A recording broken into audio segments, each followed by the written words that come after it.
Nalugi ka? Nalugmok ka?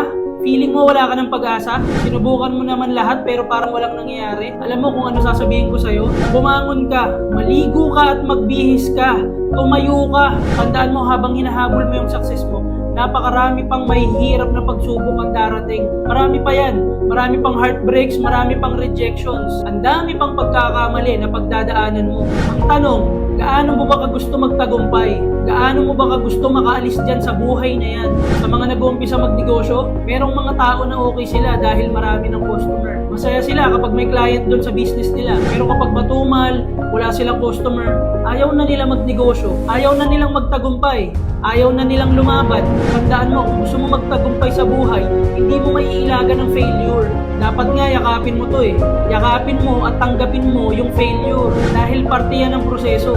Kung nagkakamali ka, marami kang matututunan. You need to embrace those failures as part of your progress. At tandaan mo, kapag hindi ka na nagiging emosyonal at hindi mo na pinipersonal yung mga failure, hindi na masakit sa'yo, yung mabilis ka nang nakakatayo, mabilis ka nang nakakabangon palagi sa bawat pagtapa, ibig sabihin, tumataas na yung tolerance mo sa stress at sa pain. Diyan lalabas ang tunay na husay mo sa pagnenegosyo. Mas marami kang pagkakamali at mas may hirap na pinagdaanan, mas malayo at mas mataas ang mararating mo.